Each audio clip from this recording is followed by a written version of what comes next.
It's Rob Bowron with Sharp College Football, and welcome back to another season of college football, the Satuday Six.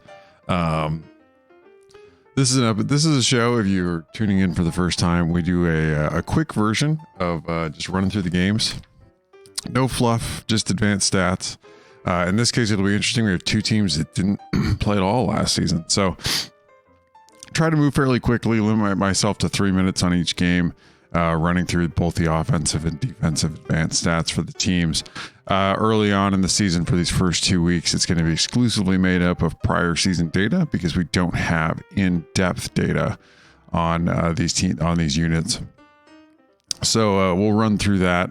I'm excited. I'm super excited for college football to be back in what feels like a really more normal form, right? I mean, we're going to get a at least the plan is right now, of course, is to have a pretty regular season, if you will. It's 6:30. I haven't had quite enough coffee to come up with anything better than regular season or normal regular season at the moment. Anywho, it's not week zero. Sometimes week zero, they do sneak in an interesting or exciting game in there. The best games, on this slate are probably that Hawai'i game, at UCLA, and then, Illinois or Nebraska at Illinois. Neither of those are particularly engaged. I mean, both of those games have pretty, significant favorites in those games, but it should still be fun to sit on your couch and watch a little college football today. So as we go through this, we'll jump right in. The intro will kick in, then you'll get to look right at the advanced stats and you see the timer that I try to hold myself to. So we try to move pretty quickly. I'm not attempting to create like an entire game day type experience. This is a very quick advanced stats version of that, if you will. So I'm going to hop right in and we'll get to the first game.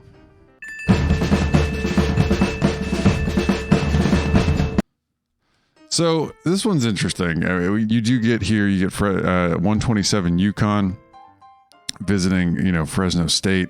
Randy Edsall is your head coach at UConn. Kalen DeBoer is your head coach at Fresno State. This matchup here of these units, we didn't actually get to see UConn play in 2020. So all of these stats are actually from, the prior year in 2019. There's a lot of projection going on with UConn at the moment. I mean, we don't project them to be particularly good, but it is a little difficult there to I think fully sort of project out based on the data we have.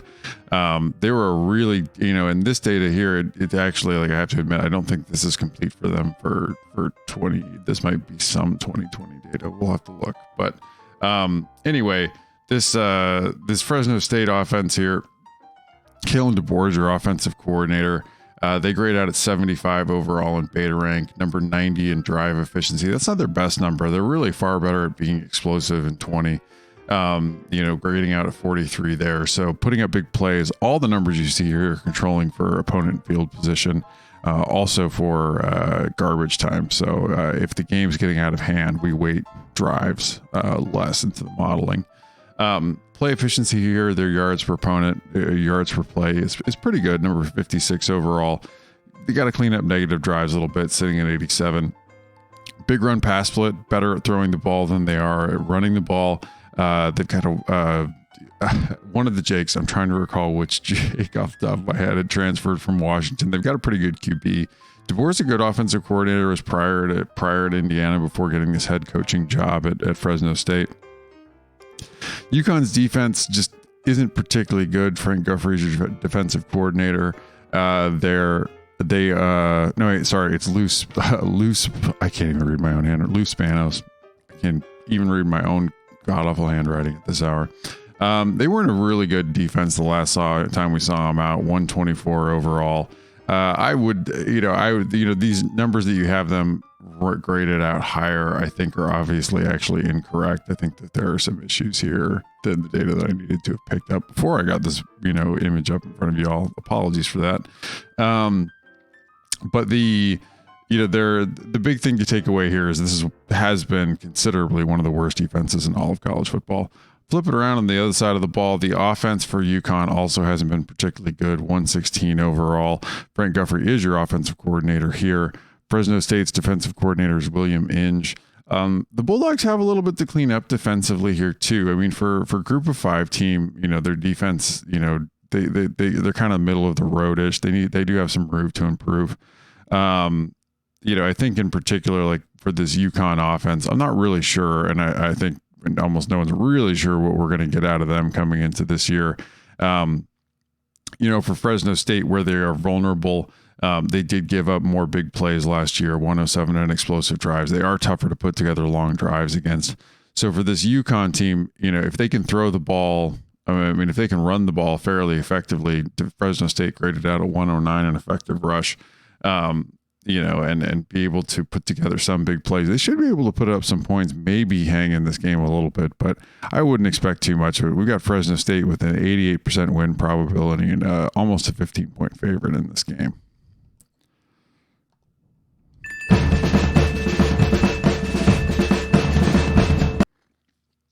So UCLA, this is 85 Hawaii at number 18 UCLA. The only Power 5 game. Wait, I say that. I've got Nebraska and Illinois right after this, but it's nice to have a Power 5 team here.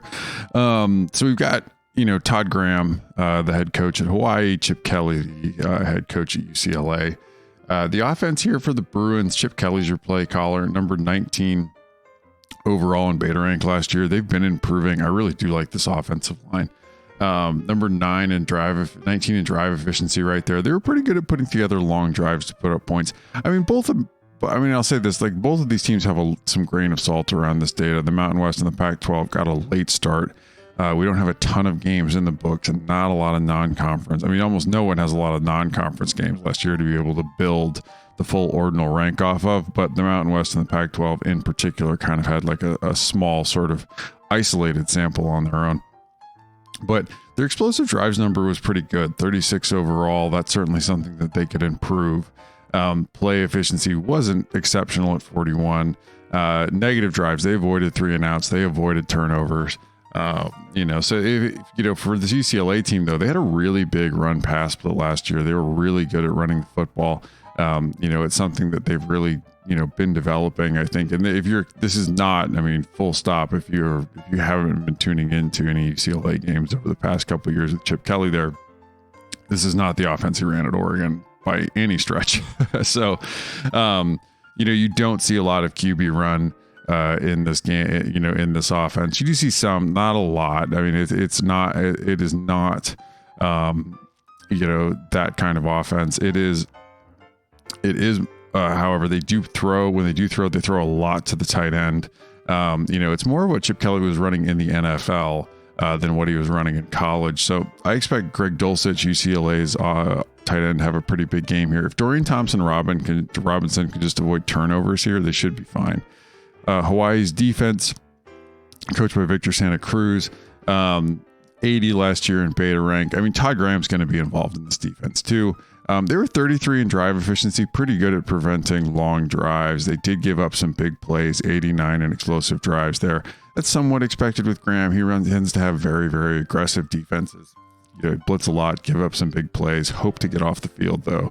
104 in play efficiency. They did give up some yards for play, controlling for opponent field position. Negative drives, 107, not really forcing enough 3 and outs or turnovers. Pretty good big run pass split for them, and it's not very favorable against this offense. 99 in effective rush, 47 in effective pass. You can tell I'm out of practice because 3 minutes I am not getting to right now. So we'll keep working at this. Luckily there's only 4 games, so I won't blow out the overall time, but I'm not hitting 3 minutes right now. Got to work on this. Hawaii's offense here, 76 overall. We've got them coached by GJ Keene. 76 drive efficiency is 23. They were better at putting together long drives to be able to put up points. Not great explosive drives, number 93 here. They certainly have some work to do on that side of the ball. Play efficiency at 75 overall. It's decent-ish for a group of 5 offense. They're 111 in negative drives though. They certainly need to cut down on the 3 and outs and turnovers. No big run pass split here. This is not running the run and shoot. This is running something like a little bit more conventional of Todd, offenses that Todd Graham has run over the years. Sometimes which have been, a little more read option. But this is not, if you're expecting to tune in and see, the old, I say the old, but like the run and shoot that they ran under Nick Rolovich, this is not it. UCLA's defense under Jerry Azzanaro, they did improve significantly last year. I mean, 48 is not a great number for a Power 5 program. That's kind of like shading towards still a bad Power 5 defense, but they had been up in like the 90s range. I'm interested to see if this holds up in the, a full year worth of data, but they really improved on drive efficiency, getting to 35 overall, really reducing the number of long drives they gave up, 42 in explosive plays. That's another big reduction.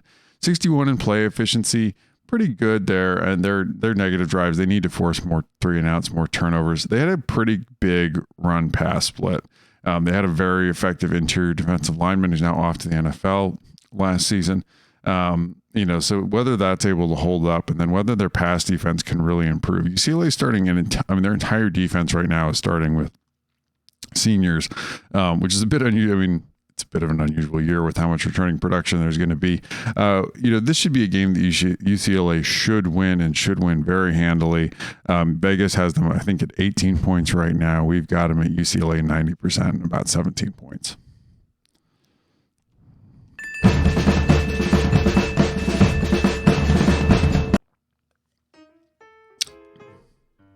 So Nebraska at Illinois, we get Scott Frost, Brett Bielema, and this is going to be there's a lot of pressure on Nebraska and Frost right now. They've absolutely got to turn it around. They were, after all the hoopla and boot stomping they did last year, to go out and play the way they did, had to be a bit of a disappointment. They're at 72 overall offensively. Their offensive coordinators, Matt Lubick, they really struggled at drive efficiency there. They didn't put together long drives to be able to put up points. 86 in explosive drives. Certainly they need to improve. 65 in play efficiency. And again, like that's a decent, it's the least important of the core 4 beta rank metrics, but their yards per play was, that's bad for a Power 5 program, but compared to their other numbers, it's a little better. 65 in negative drives, they still comparatively gave, it's a little better, not giving up 3-and-outs and turnovers. Far better at running the ball than they were at throwing the ball. They're going to have to pick up that effective pass number this year. Adrian Martinez simply has to start to be better as a passer. Defensively for Illinois, Ryan Walters is your defensive coordinator. I like this hire, actually. He was pretty good at Missouri when he had play calling duties. 120 last year though, and this is of course prior to Bielema showing up. 120 in defense and beta rank, 93 in drive efficiency. You could put together long drives. 124 in explosive drives. Absolutely, you could put up big plays against this Illinois defense. I mean, you look down these numbers, like there's just nothing but room for improvement practically. 105 in effective rush, 120 in effective pass. If this Illinois defense can slow down the run with Nebraska, I think they have a shot to get the Huskers frustrated for periods of this game and maybe keep it close enough that a turnover might matter, or a turnover or two might matter if Nebraska gets sloppy. On the other side of the ball, Tony Peterson is your offensive coordinator for Illinois. He's a pickup from Appalachian State, which is pretty, I'm just thinking it's been a bit of a revolving door with that Mountaineers coaching staff. So it's hard to tell. Peterson wasn't there for very long. It's hard to tell how great of a job he did, but this offensive, design, I think really fits with what Bielema was going to want to do. Number 84 last season on offense, in the prior regime, which was a bit more of like a read option type setup. They had Rod Smith, one of Rich Rod's former offensive coordinators, in place. 117 in drive efficiency last year. They really struggled to put together long drives. 45 in explosive drives. They were better at putting up big plays. But they, the number dragging them down is that inability to put up long drives there. 117 in drive efficiency. 66 in negative drives. That matters. I mean, they did give up too many 3-and-outs, too many turnovers. Really big run pass split. They struggle to throw the football around. They're not going to try to run the ball, try to throw the ball around under this new system either, but it's going to be a little bit more of a power running game rather than a misdirection running game. 103 in effective pass. They're going to have to, I mean, you are going to have to throw unless you plan to run the ball like, say, Ohio State does, which I don't expect Illinois to be in that range. You're going to have to be able to throw the ball a little bit better than that. Nebraska's defense, coached by Eric Chenander, 55 last year in beta rank. Not a great Power 5 defense. Certainly some numbers to clean up. 44 in drive efficiency. That's one of their better numbers, but that's still shading on the wrong side for a Power 5 team. Too many long drives. Really, they gave up too many explosive drives, too many big plays. 64 overall there. 47 in play efficiency, 88 in negative drives. I mean, not forcing enough 3-and-outs, not forcing enough turnovers. Certainly something they're going to have to work on here. Not a big run pass split, 53 against the run, 60 against the pass. I mean, I expect they should really be able to contain this Illinois offense. I don't think that Bielema and Peterson are going to be, have this as a well-oiled machine coming into this season. I expect this to be almost like a year zero for Illinois overall. We've certainly got this. We've got Nebraska with an 80% win probability and almost 10 points, 9.67. But this game could be interesting. Nebraska turns the ball over 1 or 2 times on the road, and Illinois is going to have, should be able to keep this within a possession if that's the case.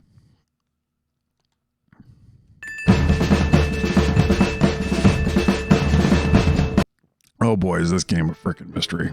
So, New Mexico State, this is their 2020 data or 2019 data from when we last had them. We currently have this one flipped from where Vegas has it, which I would not put a lot of. I mean, this isn't something where like, oh my gosh, Beta Rank's got this a full 18-point swing or something like that. They must know something. This is purely a function of that we don't have any data at all for New Mexico State for 2020 to project off of. So this is truly a finger win for them. We have them projected at 122. We have UTEP, which is just an awful team last year, projected at 129. They had 3 wins, 2 of which came against FCS opponents, 1 of which came against Louisiana Monroe, who was god-awful last year. So we don't have UTEP projected very highly. I mean, this is more of a function of just we thought UTEP was really bad, really, really bad in the data last year. So New Mexico State is coached by Doug Martin. Dana Dimmel's still your head coach at UTEP. The offense has been when New Mexico State did get to a bowl, the offense was a little bit better, but they were at 124 in 2019, one of the worst offenses in college football. Their drive efficiency number wasn't great at 103, 112 in explosive drives. That's not particularly good. They need to be able to put together more big plays. Play efficiency at 122. Their negative drives at 124 is really bad. I mean, giving up far too many 3-and-outs, far too many turnovers. Their effective rush at 103, really, they don't have a big run pass split here. Not great at either. Barton's a decent OC. So, I think if they, they are truly a mystery. We haven't seen them play in a while. And we haven't seen some of these players that we're going to see didn't see any playing time, of course, in 2020. So really interesting to see them play again and actually get some data in for them. This UTEP defense was really bad last year. Bradley Pavetto is your defensive coordinator here. 126, 123 in drive efficiency, gave up lots of long drives, 118 in explosive drives, gave up lots of big plays, 129 in play efficiency. You could really put up a solid yards per play against this UTEP defense. 119 in negative drives, 121 in effective rush, 125 in effective pass. I expect with ratings like this, I do expect New Mexico State's likely going to be able to move the ball. The offense should have a bit of an advantage here. The offense here for UTEP against the New Mexico State defense, Dave Warner is your offensive coordinator for UTEP. Frank Spaziani is your defensive coordinator for New Mexico State. 128 here for UTEP on their offensive beta rank last season. They were a little better at drive efficiency, number 87 there. They could put up put together some long drives to put up points, but really struggled at explosive drives. 126 play efficiency, the worst play efficiency in all of college football last year. Controlling for the fact that it was, we have some teams that didn't play. 126 in negative drives. Most of these numbers are just horrendous when you run through the mix on them here. 123 in effective rush, 117 in effective pass. There's just a lot that this UTEP offense really has to clean up. The New Mexico State defense also really not particularly good. 124 overall. Their drive efficiency number here, 106 is a little bit better than some of their other ones. They did, better than in 2019, better than the other ones, be able to put together and control long drives. 122 in explosive drives. You could put up some big plays against them. Their play efficiency and negative drives are not great. Like not forcing enough 3-and-outs, not forcing enough turnovers. Pretty sizable run pass split here. A lot better defending the pass than they were against the run. If UTEP can run the football, and they should be able to here, and this in 2019 they had Roy Lopez in New Mexico State. Oh, he might have been injured, but they didn't have awful players. I mean, they didn't have great players, but there were some standouts that, Lopez ended up with his 1 year Arizona going on to the NFL. So this will be a really interesting one. Betaranks got this, like I said, flipped from Vegas. I would not put much of any stock in that. It is just simply saying the last time we saw New Mexico State play versus the last time we saw UTEP play, New Mexico State looked better. Vegas has it totally flipped around. Vegas has it as I think an 8-9 point favorite for UTEP. Betaranks got it. New Mexico State 78%, and an 8% win probability here at home in Las Cruces. Interesting. I was like back in my fraternity days when I was at the University of New Mexico. I actually got banned from a Holiday Inn for fighting in Las Cruces. those were not the days, in a lot of ways. Anyway, that's week 0. I'll try to clean this up and get to 3 minutes. I was nowhere near 3 minutes on any of those, running through and hitting the highlights and talking about the matchup. So we'll try to get to it. But I think the main thing, like anytime you come into the year, it's a little bit more like up in the air what the specifics are going to be, where you're mostly left talking about what the team did, in the prior year. It's tough because in 2 cases in this week, of course, like we have teams that didn't play in the prior year. And then we have some new coaching staff, like we have a new coaching staff at Illinois. What it's going to look like versus what it's looked like in the past, of course, is going to be a bit different, but I'm excited. I'm excited to start to get this 2020 data out of the system, if you will. It was not, there were a lot of tough choices and compromises that had to be made data wise last year that we had to put in to be able to try to handle the oddity of the 2020 data in the modeling. So yeah, I'm excited to have a really nice, normal-ish college football year. So let me know what you think. We'll get this posted on YouTube right after this. Thank you. And we didn't hit, I usually hit around 30 minutes ish when we do all 6 games for the Satuday Six. Sitting at about almost 24 right now for just the 4 games. But thank you so much for tuning in. Enjoy a Saturday with college football on it. And we'll be back next week to do a full 6 games on a full schedule. And there's some pretty good games next week. I'm really excited. We'll talk about some of the really good ones. Again, so we'll see you next week.